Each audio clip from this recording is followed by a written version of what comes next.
আসসালামু আলাইকুম প্রিয় ভিউয়ার্স, আশা করি সবাই ভালো আছেন। আলহামদুলিল্লাহ আমি ভালো আছি। মুক্তার শখের রান্না থেকে সবাইকে স্বাগতম। তো আজকে আমি পাট শাক দিয়ে মসুরের ডাল দিয়ে পাকোড়া তৈরি করব। এই রেসিপিটি আপনাদের সঙ্গে শেয়ার করব। আশা করি রেসিপিটি ভালো লাগবে। তো রেসিপিটি দেখার আগে একটা লাইক দিয়ে দেখা শুরু করুন। তো চলুন মূল রেসিপিতে যাওয়া যাক। এখানে আমি পাট শাক নিয়েছি, খুব সামান্য, বেশি না, অল্প, 100 গ্রাম 200 গ্রাম এরকম। এখানে মসুরের ডাল নিয়েছি, এটা আমি ভিজিয়ে রাখবো 1-2 ঘন্টা। তো পাট শাকগুলো ভালো করে ধুয়ে এরকম কুচি কুচি করে কেটে নিয়েছি, ছোট ছোট করে। ডালগুলো বেটে নিয়েছি। তো এখন এখানে আমি পাট শাকের মধ্যে ডালগুলো দিয়ে দিব।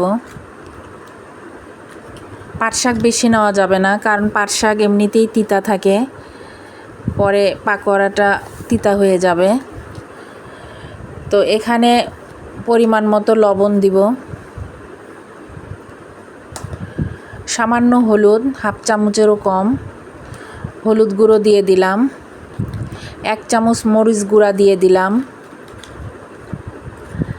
1 চামচ ধনিয়া গুঁড়া আর হাফ চামচ জিরা গুঁড়া দিয়ে দিলাম।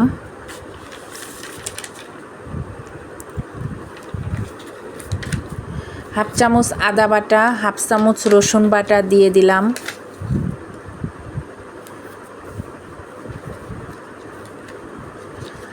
এখন 2টো বড় সাইজের পেঁয়াজ কুচি করে কেটে নিয়েছি, এগুলো দিয়ে দিলাম।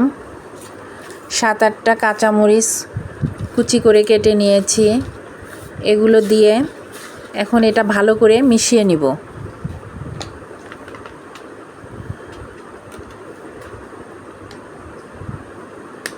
কিছুক্ষণ মিশিয়ে নিব, একটা আঠালো টাইপের হবে।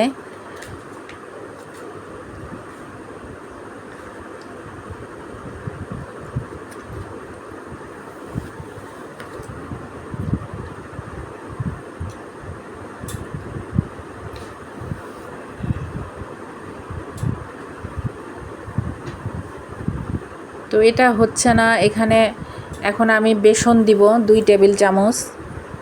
একটু আঠালো টাইপের না হলে বড়া বানানো যাবে না, তেলে দিলে খুলে যাবে।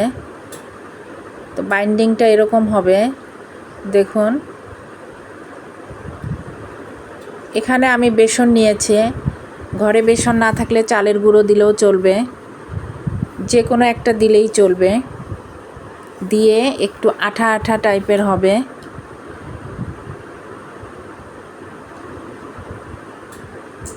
দেখুন এরকম একটা দলা করে নিয়ে তারপরে চ্যাপটা করে দিয়ে তেলে ভেজে নিব। এখন গরম তেলে সবগুলো দিয়ে দিব।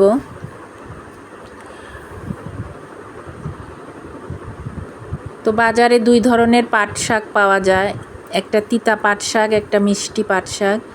মিষ্টি পাট শাকটা নেওয়ার চেষ্টা করবেন, তাহলে পাকোড়াগুলো খেতে ভালো লাগবে। তো ভিডিওটি ভালো লাগলে একটা লাইক, শেয়ার, কমেন্ট করবেন। আপনাদের একটা লাইক আমার ভিডিও করার আগ্রহ অনেকটা বাড়িয়ে দেয়। কমেন্ট করবেন, একটা সাবস্ক্রাইব করবেন। যারা সাবস্ক্রাইব করেছেন তাদেরকে অসংখ্য ধন্যবাদ। যারা সাবস্ক্রাইব করেননি তারা আমার চ্যানেলটিতে একটা সাবস্ক্রাইব করবেন, পাশে থাকা বেল আইকনটি বাজিয়ে দিবেন। তো আমার এক সাইড হয়ে গেছে, এক পিঠ হয়ে গেছে, এখন আমি উল্টিয়ে দিব। চুলার আঁচটা মাঝারি রেখে এই বড়া ভাজতে হবে, বেশি হাই হিটে দেওয়া যাবে না, তাহলে উপর থেকে লাল হয়ে যাবে আর ভিতরটা কাঁচা থেকে যাবে। প্রথমে হাই হিটে তেলটা গরম করে নিয়ে তারপরে চুলার আঁচটা কমিয়ে দিতে হবে, দিয়ে এই পাকোড়াগুলো ভেজে নিতে হবে। তো এপিট ওপিট আমি লাল লাল করে ভেজে নিয়েছি, এখন এগুলো তেল ঝরিয়ে তুলে নিব। তো হয়ে গেল আমার পাট শাকের পাকোড়া। দেখুন কীরকম হয়েছে, উপরটা অনেক ক্রিস্পি হয়েছে আর ভিতরটা দেখুন অনেক সুন্দর হয়েছে। খেতেও অনেক মজা হয়েছে